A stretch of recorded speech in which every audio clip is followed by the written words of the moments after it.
Eu quero compartilhar com vocês hoje o texto que está em Marcos capítulo 4. Marcos capítulo 4, versos 35 a 41. Peço que você abra sua Bíblia comigo e, ao ler o texto, mantenha sua Bíblia aberta para você acompanhar comigo esta exposição. O texto diz o seguinte: naquele dia, sendo já tarde, disse Jesus aos seus discípulos: passemos para outra margem. E eles, despedindo a multidão, o levaram assim como estava no barco, e outros barcos o seguiam. Ora, levantou-se grande temporal de vento, e as ondas se arremessavam contra o barco, de modo que o mesmo já estava a encher-se de água. E Jesus estava na popa, dormindo sobre o travesseiro.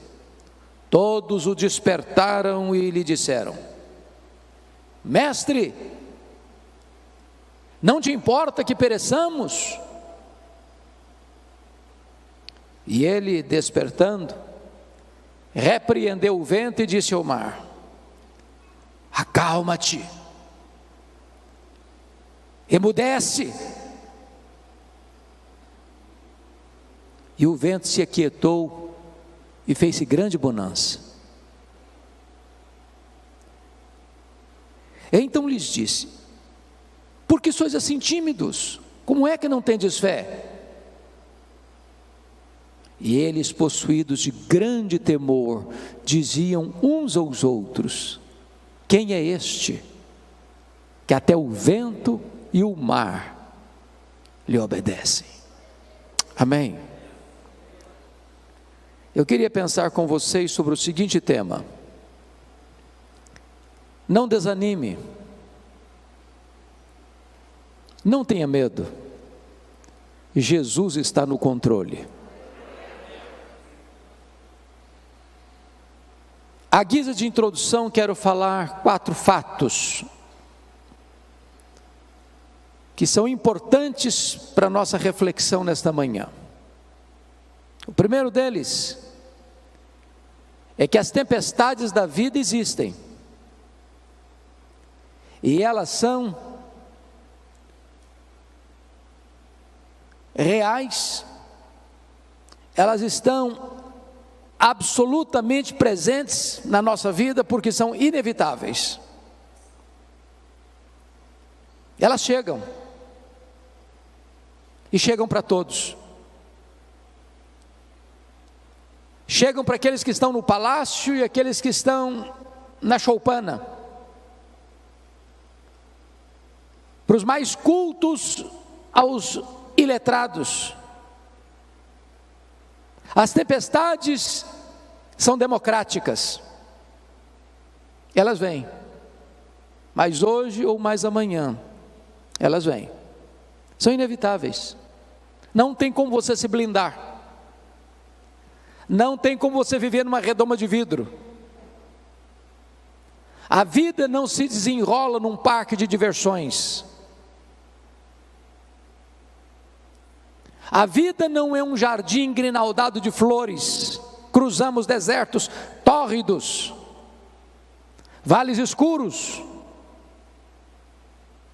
enfrentamos lutas, lágrimas rolam pelo nosso rosto, a dor aperta o nosso coração. Esta é a realidade da vida. A segunda verdade que eu gostaria de lhes dizer à guisa de introdução é que as tempestades não apenas são inevitáveis, elas são também imprevisíveis. Chegam de súbito, sem mandar aviso prévio. Você acorda de manhã, está tudo bem, e quando você vai dormir, seu rosto está banhado de lágrimas. É um acidente, é uma doença súbita, é um divórcio traumático, é um luto doloroso, é uma perda financeira radical, É uma situação que você jamais imaginava que pudesse acontecer na sua vida, mas acontece. Pegando você de surpresa, botando a sua vida de ponta cabeça. Mas a terceira verdade, ainda na linha da introdução da mensagem, é que as tempestades não são apenas inevitáveis e imprevisíveis. Em terceiro lugar, elas são inadministráveis tantas vezes. As coisas fogem do seu controle. Você quer ir para a direita e o seu barco é jogado com fúria para a esquerda. Você quer avançar e você recua.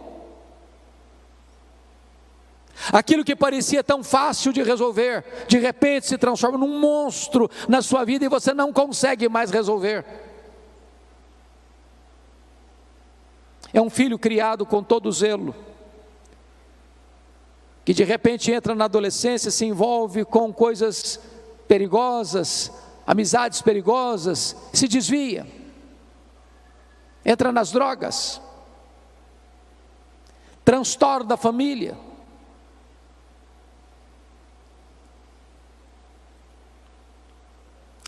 Mas eu quero concluir dizendo que, em último lugar, quarto e último lugar, as tempestades da vida são também pedagógicas. Louvado seja Deus, pedagógicas. Sabe o que significa isso? Tudo que vem à sua vida, por mais carrancuda que seja essa providência, pode isso estar fora do seu controle, mas não está fora do controle de Deus. Deus tem um plano nisso. Deus vai usar essa experiência dolorosa de tempestade, não para destruir você, mas para tonificar as musculaturas da sua alma. Não para levar você ao naufrágio,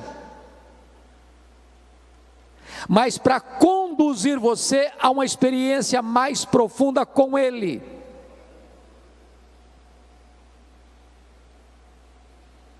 Quando Deus nos permite passar por uma situação adversa, difícil, amarga, Ele quer nos dar lições mais profundas, que de outra sorte nós não conseguiríamos aprender. Então, dito isto, a título de introdução, peço que você, com a Bíblia aberta comigo, passemos a considerar algumas lições desta passagem. O contexto aqui é que Jesus passara todo aquele dia ensinando as parábolas do reino. E se você já falou, deu aulas, pregou um dia inteiro, você sabe que ao final do dia você está exausto. Então Jesus entra no barco, pega um travesseiro, vai lá para trás do barco, deita e dorme. Mas antes disso ele diz para os discípulos: passemos para outra margem.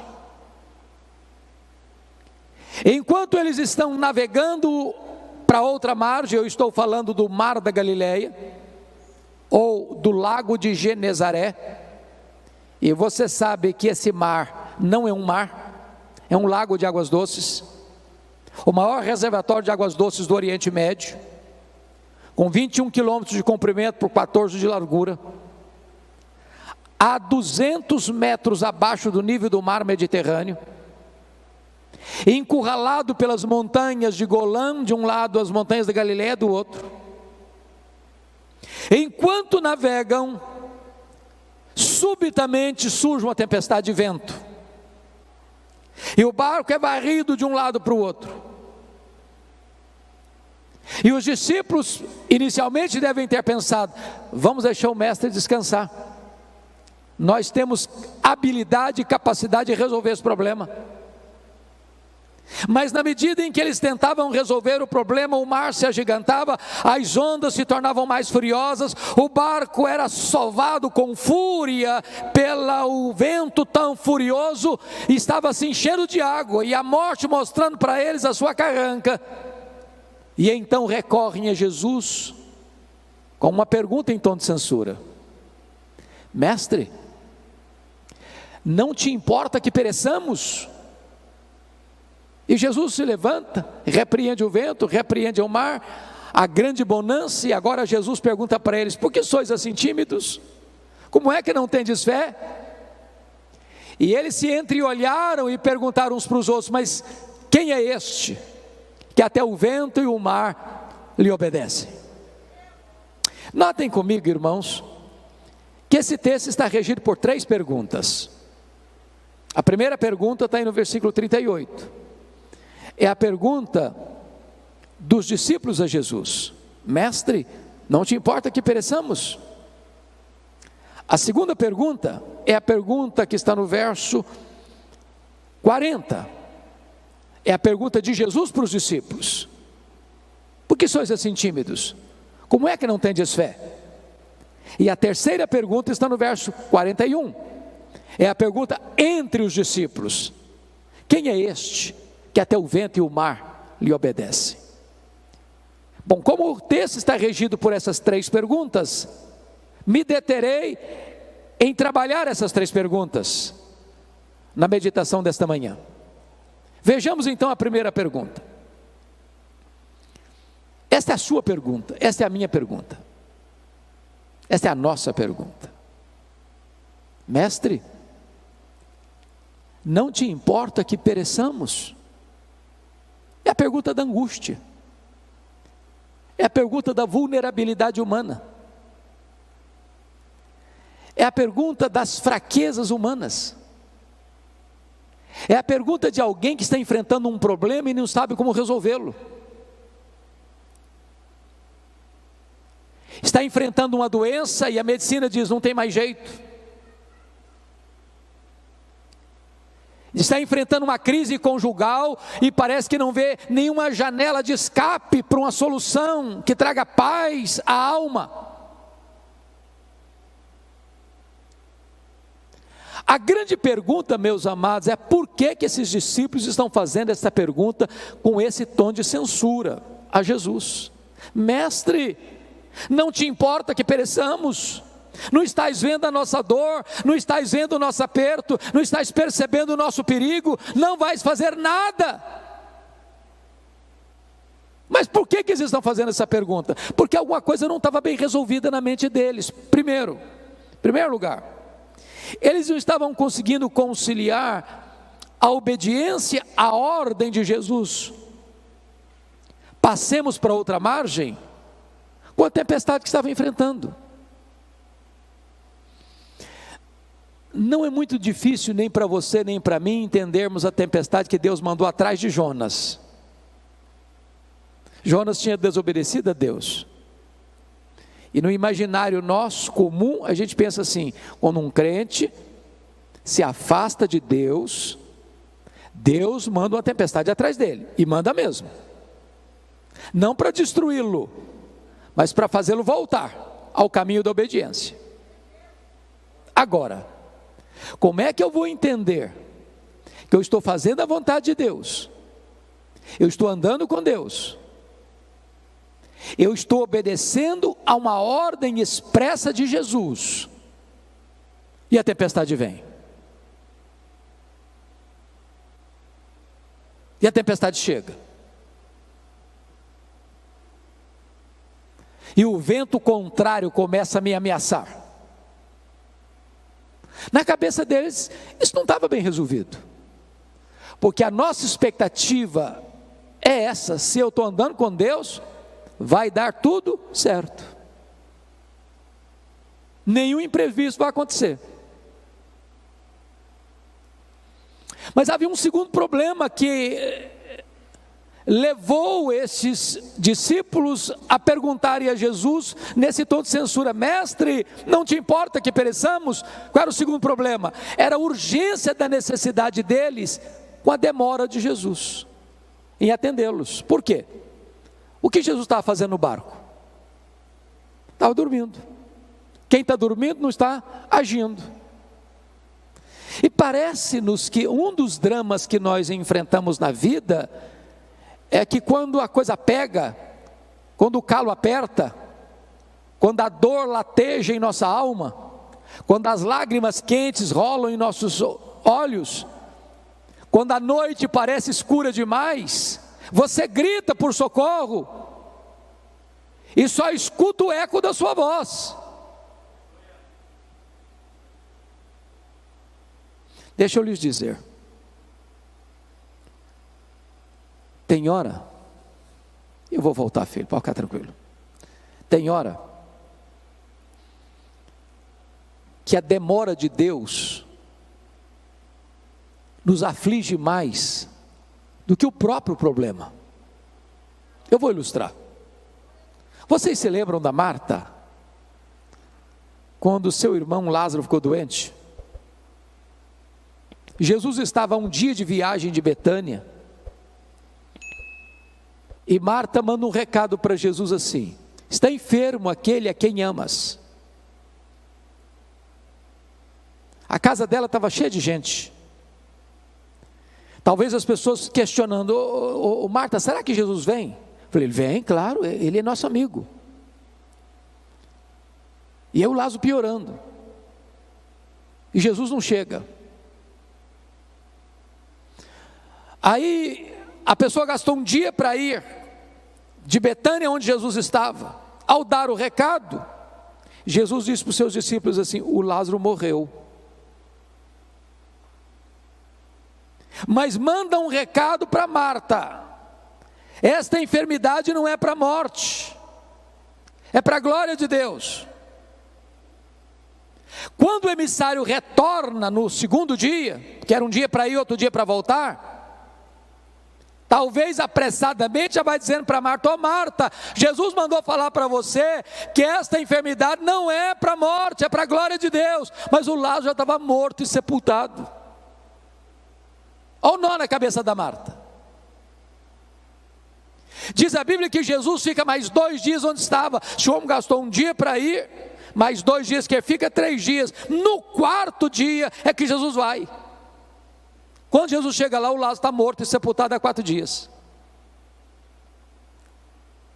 E a primeira palavra que Marta falou para Jesus não foi a saudação Shalom. Foi uma palavra de censura: se tu estiveras aqui, meu irmão não teria morrido, o senhor chegou tarde demais, agora não adianta mais. E Jesus: Marta, teu irmão há de ressurgir. Ela diz: eu sei que vai ressurgir no último dia. E Jesus: Marta, eu não fui, eu não serei, eu sou a ressurreição e a vida. Se você crer, Marta, você verá a glória de Deus.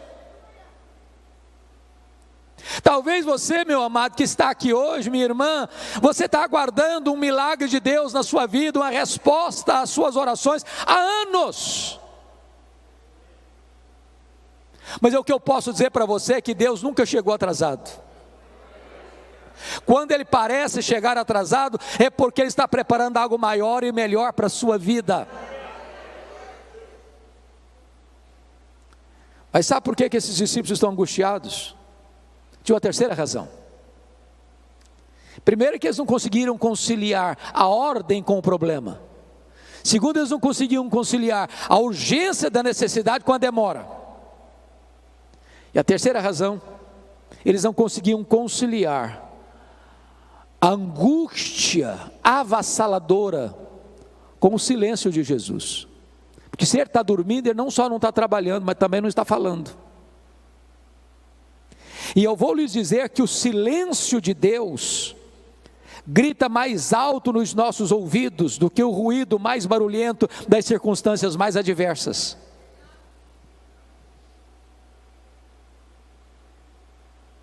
Quantos de nós, irmãos, nas noites mais escuras da alma, já gritou: socorro! E parece que a nossa voz ecoa no espaço e nenhuma resposta chega.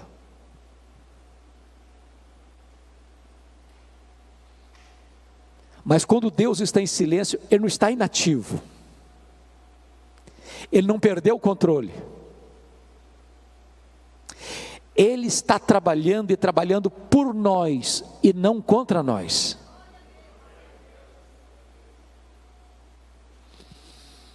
Pois bem, diz a Bíblia então que Jesus se levanta, repreende o vento, repreende o mar, e é uma grande bonança. Me impressiona, entretanto, observar que numa segunda ocasião, quando houve uma tempestade, aí Jesus não estava dentro do barco. Vocês se lembram disso, está registrado em Mateus 14. Lá naquela segunda ocasião, Jesus mudou a metodologia. Aqui, primeiro ele acalma o mar e o vento, para depois acalmar os discípulos. Lá na segunda ocasião, primeiro ele acalmou os discípulos, para depois acalmar o mar, dizendo assim para eles: tende bom ânimo, sou eu, não tenham medo. Só então ele acalmou o mar. A pergunta é: por que ele mudou de metodologia? Por uma razão muito simples. O Senhor Jesus sabe que tem hora que a tempestade mais terrível na nossa vida não está do lado de fora, está do lado de dentro. Tem hora que o seu maior problema não é a circunstância, é o sentimento. E Ele, como aquele que nos conhece, sabe quando é que primeiro tem que atender a solução do problema, e em segundo lugar, quando ele tem que atender a solução do problemático. Ele é poderoso nesta manhã para acalmar tanta tempestade que está dentro da sua alma, como a tempestade que está fora de você.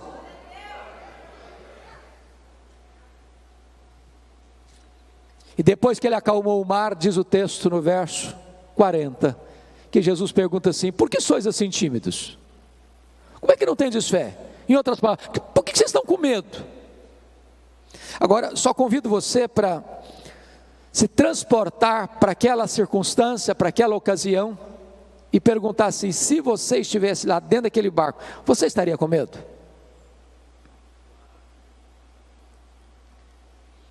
Ô, gente, eu fiz um único cruzeiro, um navio grande na vida. Fiz vários cruzeiros pequenos, mas grande, navio grande, uma vez só na vida.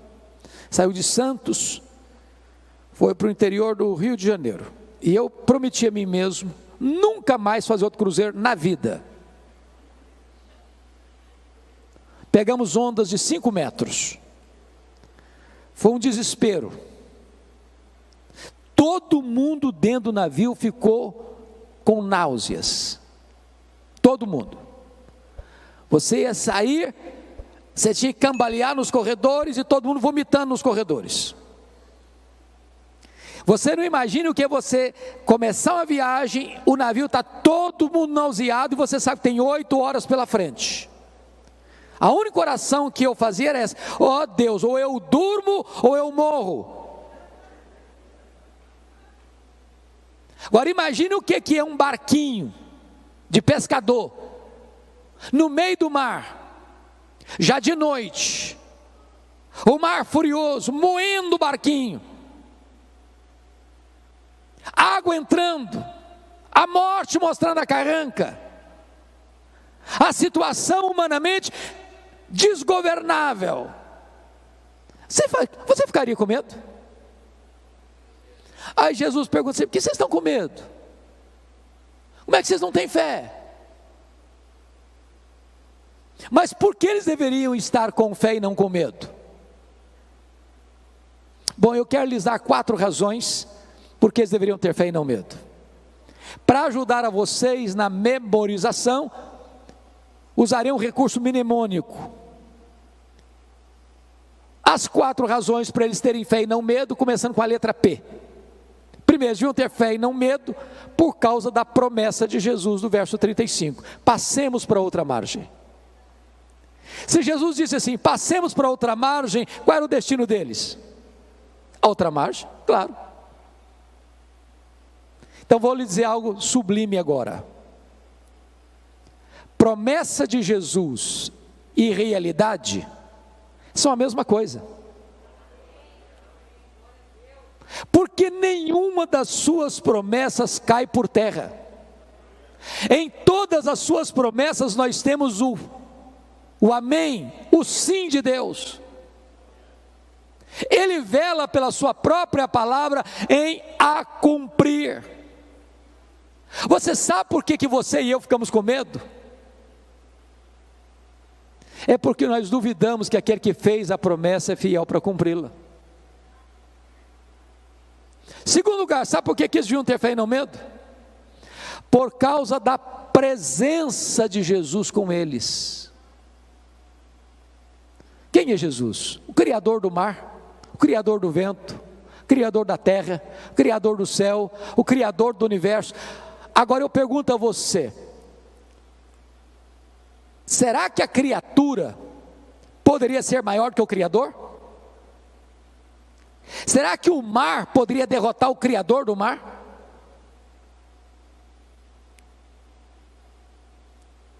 Aquele que criou todas as coisas estava dentro daquele barco. Aquele barco não podia afundar com o Criador do universo, o Filho de Deus.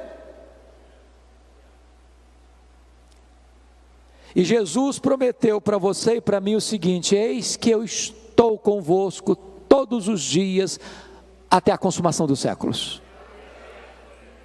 Nós não vencemos porque somos fortes, nós vencemos porque o Todo-Poderoso está conosco.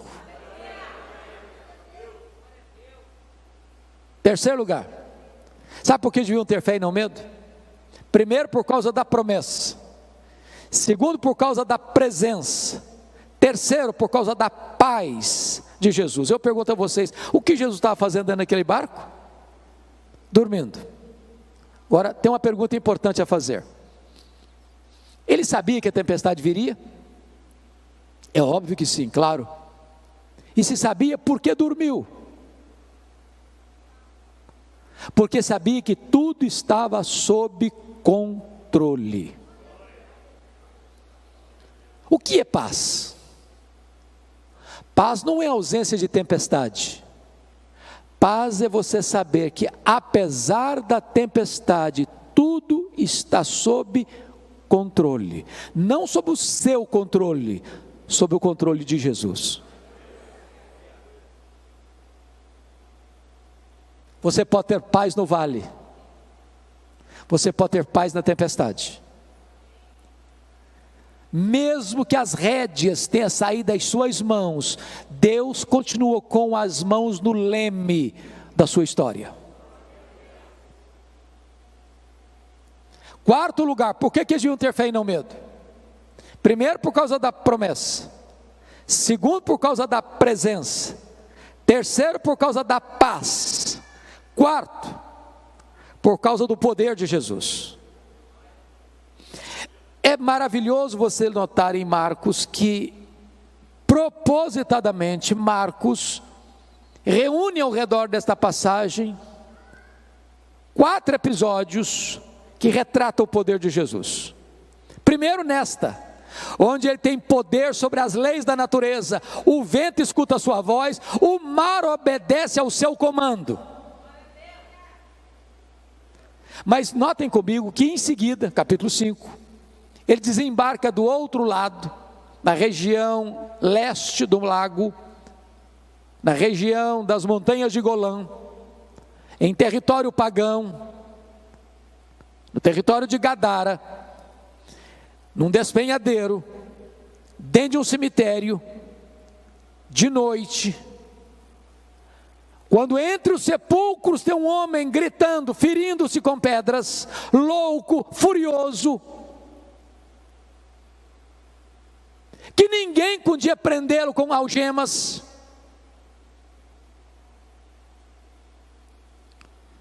E quando Jesus entra, e a cena era de medo, porque tudo que você não espera ver dentro de um cemitério de noite, a gente viva. E aquele homem se prostra diante de Jesus. E Jesus pergunta: qual é o teu nome? E ele respondeu: legião, porque somos muitos. O que é uma legião? Uma legião é uma corporação romana de 6.000 soldados. Dentro de um único homem tinha 6.000 demônios, capaz de sair de um homem e entrar em 2.000 porcos, levando-os ao precipício e à morte.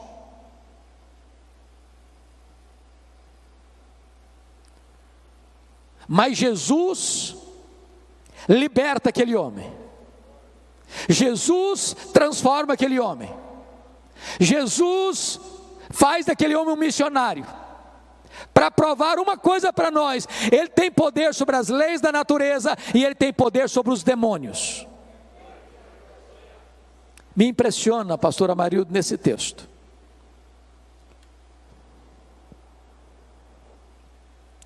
porque os demônios fizeram alguns pedidos para Jesus. O demônio não ora, mas faz pedido. Primeiro pedido: não nos atormentes antes do tempo. Segundo pedido: não nos mandes para fora do país. Terceiro pedido: mande-nos para essas manadas de porcos. E Jesus atendeu as 3 petições dos demônios. Mas agora que o homem está curado, liberto, ele faz um pedido para Jesus: deixa-me ir contigo. E Jesus não atendeu o pedido do homem salvo e liberto. Jesus diz: não, vai para os teus e conta lá para a tua família o quanto Deus fez por você. Por que Jesus atendeu o pedido dos demônios? Para provar uma coisa. Primeiro, que os demônios não são um mito, uma lenda.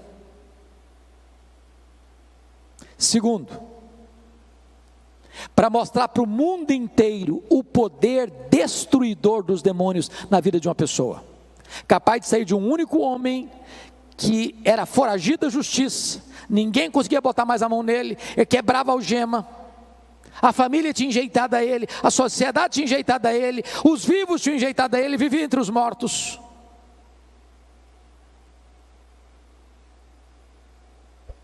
Para mostrar para o mundo que os demônios vêm para roubar, para matar e para destruir. Terceiro, por que Jesus atendeu o pedido dos demônios? Para provar para o mundo inteiro os valores da sociedade mundana. Porque os gadarenos, ao chegarem e verem aquele homem liberto por causa dos porcos, expulsaram Jesus dali. É uma sociedade que ama mais os porcos do que pessoas. Quarto, sabe por que Jesus atendeu o pedido dos demônios? Para provar para o mundo inteiro que quem manda é Jesus. Os demônios ficam se Jesus permitir, os demônios saem se Jesus mandar. Quem domina e tem poder sobre os demônios é Jesus. Quem tem as chaves da morte e do inferno é Jesus.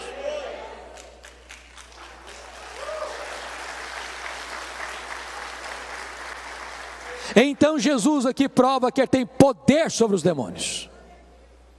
Mas quando você segue a leitura em Marcos 5, Jesus demonstra poder, agora não só sobre as naturezas, não só sobre os demônios, mas sobre a enfermidade, porque tem uma mulher hemorrágica, 12 anos esvaindo-se em sangue, a medicina não resolve o seu problema, o seu dinheiro está se acabando com tratamentos que não tiveram qualquer efeito para ela, e ela pensou: se eu apenas tocar na orla das vestes do Senhor Jesus, eu ficarei livre do meu mal. E ela tocou na orla das vestes de Jesus, e a hemorragia estancou-se no mesmo momento. Sabe por quê? Porque Jesus tem poder sobre a natureza, poder sobre os demônios e poder sobre as enfermidades. A última palavra não é da ciência, a última palavra não é da medicina, a última palavra é do Deus vivo, é do Filho de Deus.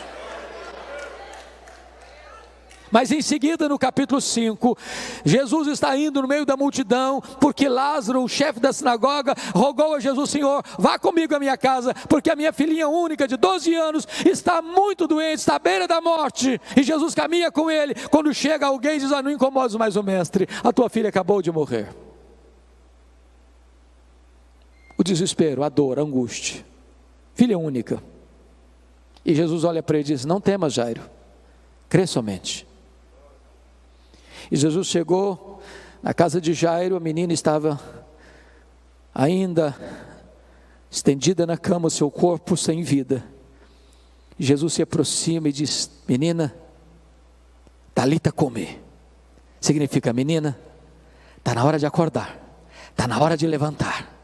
E a morte escuta a voz de Jesus, e a menina ressuscita. Sabe por quê?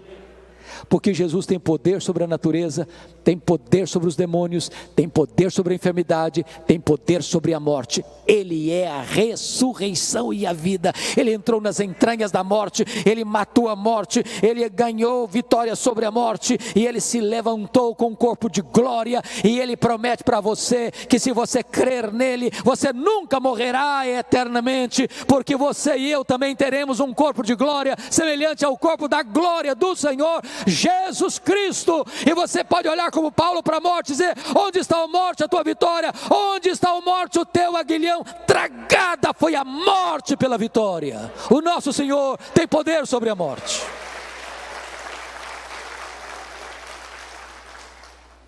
Mas agora, irmãos, vamos para a última pergunta do texto.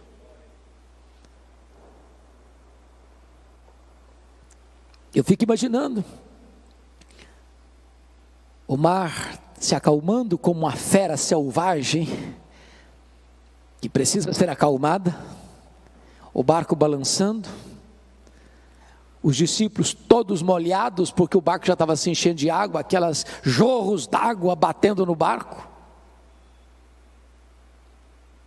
e eles estão completamente tomados de uma santa reverência, perguntando uns para os outros assim: mas quem é este que até o vento e o mar lhe obedecem? Que pergunta emblemática. Quem é este? E nós poderíamos responder essa pergunta hoje, dizendo o seguinte: este é aquele que, junto com o Pai e com o Espírito Santo, lá nos refolhos da eternidade, antes da criação do universo, no conselho da Trindade, traçaram um plano perfeito para a sua, para a minha, para a nossa vida. Este é aquele que no princípio criou todas as coisas, porque todas as coisas foram feitas por intermédio dele, e sem ele nada do que foi feito se fez, as coisas visíveis e invisíveis. Quem é este? Este é aquele que sustenta todas as coisas pela palavra do seu poder. Quem é este? Este é a semente da mulher que nasceu para esmagar a cabeça da serpente. Quem é este? Este é aquele de quem os patriarcas falaram, para quem os profetas apontaram. Quem é este? Este é aquele que foi simbolizado pelo Cordeiro da Páscoa, cujo sangue, passado no batente das portas, libertou os primogênitos de Israel da morte no Egito. Quem é este? Este é aquele que foi simbolizado pelo tabernáculo, este é aquele que foi simbolizado pela arca da aliança, este é aquele que foi simbolizado por aquilo que estava dentro da arca, as tábuas da lei, o vaso com maná, a vara seca de Arão que floresceu. Este é aquele que foi simbolizado pela tampa da arca, o propiciatório, onde a glória de Deus se manifestava. Quem é este? Este é aquele que foi simbolizado pelas festas de Israel, pelos sacrifícios do templo, pelo sábado. Tudo era a sombra dele, ele é a realidade. Quem é este? Este é o maravilhoso conselheiro, Deus forte, o Pai da eternidade, o príncipe da paz. Quem é este?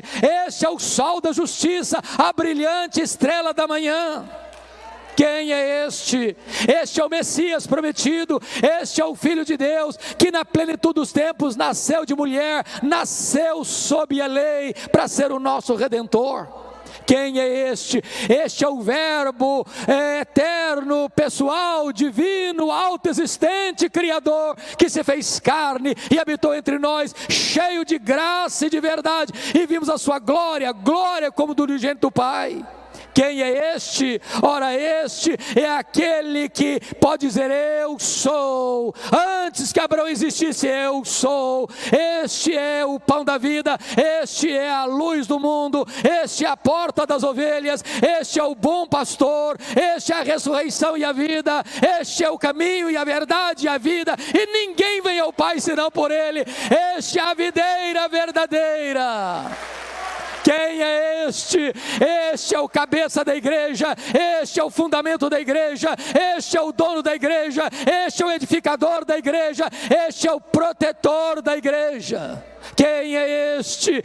Este é o amado da nossa alma, este é a nossa alegria, este é a nossa herança, este é a nossa paz, este é a nossa justiça, este é o Filho de Deus que desceu da glória e entrou na nossa história e pisou o nosso chão e bebeu a nossa água e chorou a nossa lágrima e sentiu a nossa dor e carregou com os nossos pecados sobre o seu corpo no madeiro. Quem é este? Este é aquele que no Getsemane suou sangue por amor de nós, é aquele que chorou no Getsemane, aquele que bebeu sozinho o cálice amargo da ira de Deus, este é aquele que foi cuspido e esbordoado no sinédrio, este é aquele que foi espancado e vilipendiado no pretório romano, este é aquele que carregou sobre o seu corpo no madeiro os nossos pecados e andou pelas ruas de Jerusalém apinhadas e debaixo de uma multidão sangue sedenta gritando: crucifica-o, crucifica-o, crucifica-o. Quem é este? Este é aquele que foi pregado naquela cruz, naquele leito vertical da morte. Este é aquele que transformou aquele patíbulo de horror no instrumento da sua própria salvação. Quem é este? Este é aquele que entrou nas entranhas da morte, ele é aquele que matou a morte, este é aquele que ressuscitou gloriosamente, este é aquele que está vivo pelos séculos dos séculos, este é aquele que voltou para o trono, este é aquele que está sentado à destra de Deus, este é aquele que vai voltar pessoalmente, visivelmente, audivelmente, repentinamente, inesperadamente, gloriosamente. Quem é este? Este é aquele que vai se assentar no trono e vai julgar as nações. Este é aquele em quem você e eu vamos reinar para sempre e sempre e sempre, onde não vai ter mais dor, onde não vai ter mais lágrima, onde não vai ter mais luto, onde não vai ter mais tristeza, onde não vai ter mais pecado, e nós estaremos com ele e para sempre, para sempre, para sempre, para sempre, reinando com ele, desfrutando da glória dele, contemplando a ele, usufruindo a glória dele. Quem é este? Este é o amado da nossa alma, este é a razão da nossa vida, este é o nosso glorioso Redentor, este é aquele que diz para você e para mim hoje: você não precisa ter medo, você pode ter fé. A ele a honra, a ele a glória, a ele o louvor, agora e pelos séculos eternos. Aleluia. Amém.